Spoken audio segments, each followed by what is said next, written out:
జరిగింది. ఇవి బ్రాడ్గా ఇవాళ క్యాబినెట్లో తీసుకున్నటువంటి నిర్ణయాలు. Thank you. మీకు మీకు మీకు డీటెయిల్ నోట్ ఇవ్వడం జరుగుతుంది. ఇంకేమన్నా క్లారిఫికేషన్ అవసరమైతే commissioner let me complete my briefing first.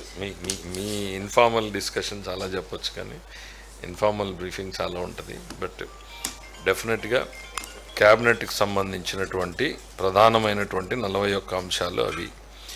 మంత్రుల పర్యటన అనేటువంటిది మీరు చూస్తుంటారు. మంత్రులు మార్నింగ్ ఫ్లైట్ దిగిన తర్వాత 1.5 అవర్లోనే ప్రోగ్రామ్ స్టార్ట్ అయినాయి. వాళ్ళెవరూ అక్కడ రిలాక్స్ అవ్వడానికో ఇంకో రకంగా కాదు.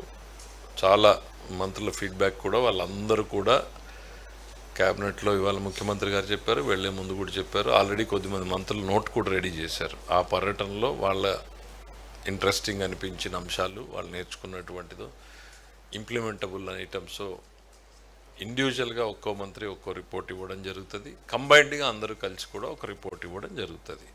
ఆల్రెడీ ఒకరిద్దరు మంత్రులు అయితే వాళ్ళ రిపోర్ట్ని కూడా రెడీ చేసేసారు.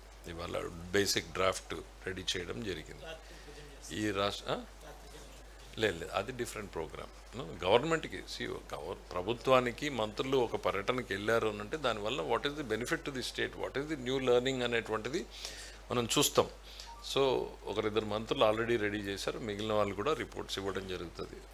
ప్రతిపక్షం అనేటువంటిది ఎంత తక్కువ మాట్లాడితే అంత బెటర్. మనకి రాష్ట్రంలో వాళ్ళకి తమ గురించి ఆలోచన తప్ప సమాజం గురించి, ప్రజల అభివృద్ధి గురించి వాళ్ళకి ఏ రోజు మాట్లాడేటువంటి పరిస్థితి లేదు. పరిశ్రమల గురించి మాట్లాడరు, పరిశ్రమల్ని తరిమేస్తారు. వాళ్ళకి ఒకసారి షెడ్యూల్ మా కమిషనర్ గారు తీస్తున్నారు. మార్నింగ్ 6:40కి వాళ్ళది పికప్ అయితే నైట్ 9 o'clockకి మళ్ళీ రిటర్న్ హోటల్కి వచ్చేలాగా వాళ్ళ ప్రోగ్రామ్ డే 1 మా మంత్రులది. రెండో రోజు లాబీలో ఫస్ట్ టు గ్యాదర్ అట్ 7:45కి స్టార్ట్ అయితే ఈవినింగ్ 17 hours 5 o'clockకి మళ్ళీ రిటర్న్ వచ్చారు. మళ్ళీ they continued till next day మళ్ళీ 9:30కి స్టార్ట్ అయిపోతే నైట్ 8 వరకు ప్రోగ్రామ్ నడిచింది. నెక్స్ట్ డే 9కి మొదలైతే మళ్ళీ సేమ్ థింగ్ ఈవినింగ్ 6 దాకా నడిచింది.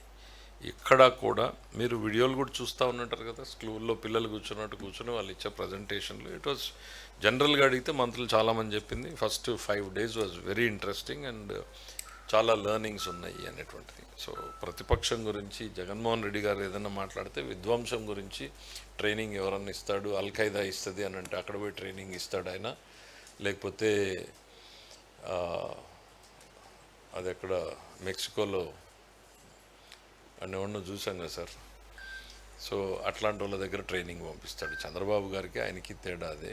జగన్మోహన్ రెడ్డి గారు పంపించాల్సి వస్తే ఆయన అల్ఖైదా దగ్గరకో ఇంకెక్కడికో పంపిస్తాడు. చంద్రబాబు గారు పంపిస్తే సింగపూర్ పంపిస్తాడు. ఇంకా డెవలప్మెంట్ ఎక్కడ జరుగుతుంటే, ఎక్కడ డెవలప్మెంట్ ఉన్నా అక్కడ నేర్చుకునే ప్రయత్నం తెలుగుదేశం పార్టీ చేస్తుంటుంది.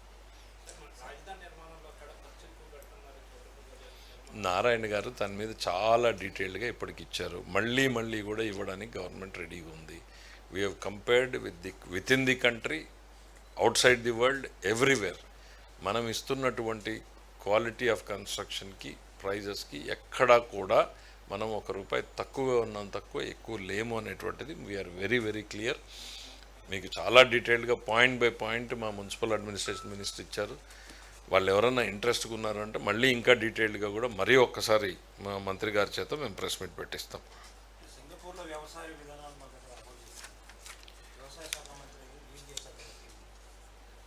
నేను ఎన్ని శాఖలు చెప్పాను?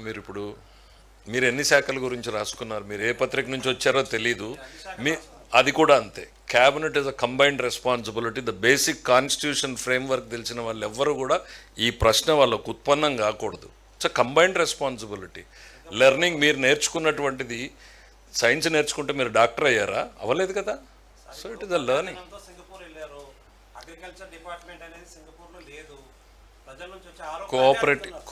కోఆపరేటివ్ డిపార్ట్మెంట్ లేదా? He's also minister for cooperative. No, he's also minister for cooperative. They are one of the best cooperative mechanisms. So kindly know, మీరు వాళ్ళు